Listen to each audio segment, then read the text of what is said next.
We're here with Craig. Craig, thanks very much for coming up today in this horrible weather. How's it feel being back in Glasgow? Yeah, it's fantastic. After a great start, when I first came into the team, it was a fantastic experience. I said to the guys, I've never been involved in such a professional club before, and to be made feel so welcome, it was a phenomenal feeling. So it's something that I wanted to do again in 2019, and fortunately enough for me, Peter gave me the nod for the 2019 season. I mean, you came in last year, like you said, there was quite a kind of buzz about the place. Everyone kind of got that back, and you quite quickly had a kind of connection with the fans. Did you feel that as well? Did you feel that there was a connection between the Glasgow fans as soon as you came in?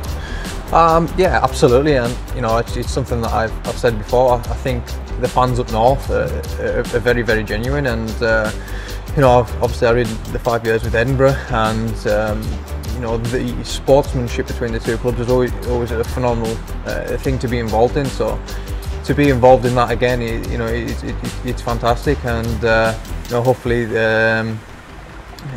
in 2019, I'll get to do more away than I did this season. So I'll be looking forward to going back to Edinburgh next year, and and being part of that rivalry again.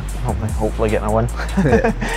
But you say that obviously this season you just narrowly missed out on the Grand Prix challenge for the Grand Prix for this season. Do you think that's how's that going to affect your kind of scheduling this year? Do you think it'll do you well to have more time here? And I think, to be honest, I think I needed to step back for a year, and because the stress that I was under this year was immense, and it takes a lot of preparation and a lot of money to be at that level. And unfortunately, I was pretty much broke the bank, and all my savings that I had saved up, I had spent in put it into this season, and there's no doubt about it, I've lost a lot of money this year, but it is what it is, and I would never want to look back and say, oh, what if, I give it my all, and fortunately it wasn't to be. But for me, I've learned so much, and that learning experience has been more valuable than anything. So we're going to take a step back this season,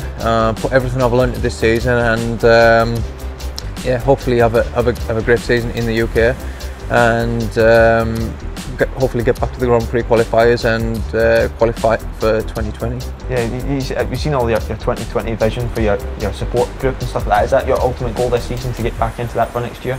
Absolutely, and obviously I'd like to be a British champion again.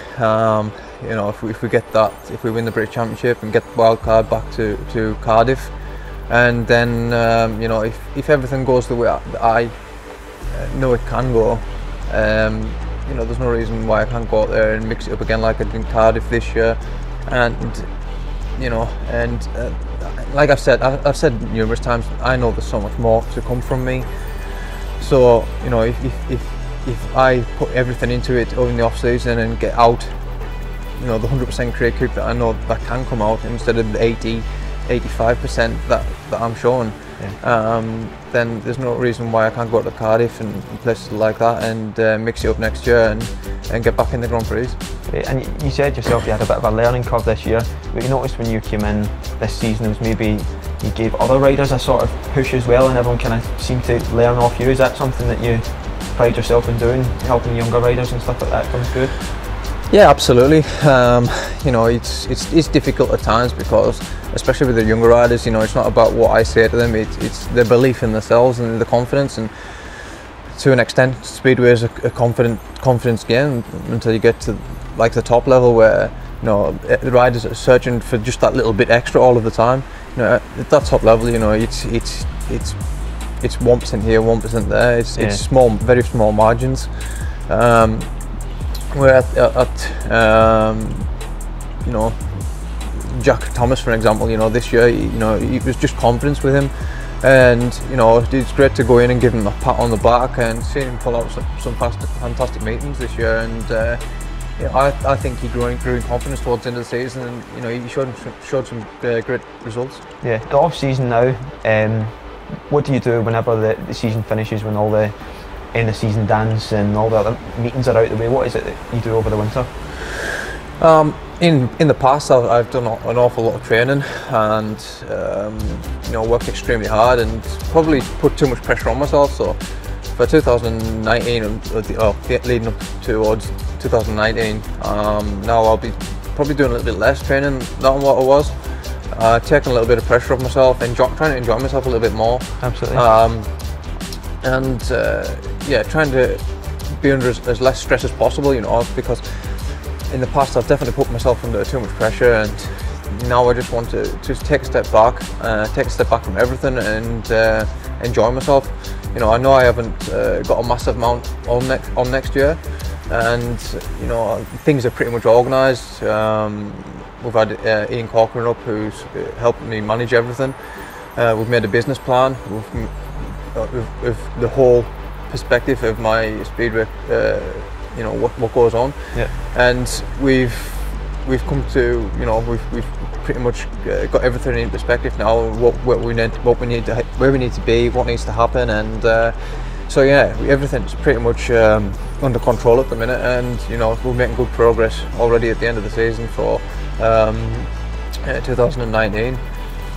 So yeah, on that side it's going pretty well. Training side, yeah, it's gone pretty well. I've got myself another motocross bike coming. I'll go to pick it up this weekend, so I'm going to do a little bit of motocross over the winter, and it's something that I grew up doing, and so it's something I really love doing. Yeah. And it's something I thoroughly enjoy. So I'm going to go and do a bit of motocross on the weekend. Just go to a few easy tracks. Now I'm getting a bit older. Try to keep yourself injury free. Yeah, injury free, but obviously, I won't be doing anything stupid. Touch wood. Are you able to switch it off at all? Do you take like 2 weeks or so where you can just forget about speedway and forget about all of it for a bit, or?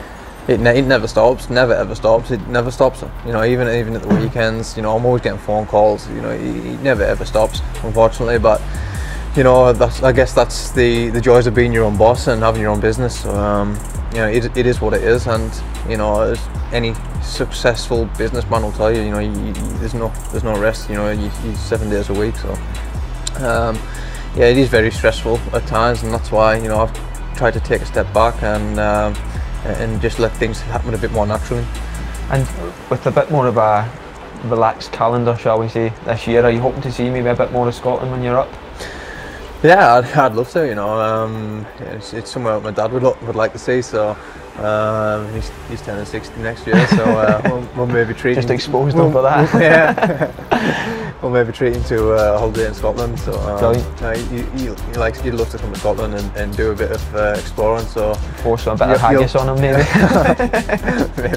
maybe, but we'll take him out and maybe treat him to some scenic tours around Scotland. Brilliant. So yeah, Craig, thanks very much for coming up. Sorry to drag you up on this freezing cold day, but look forward to hopefully some success next season. Absolutely. Hey guys, thank you all for having me back in 2019, and I look forward to seeing you all in the new year.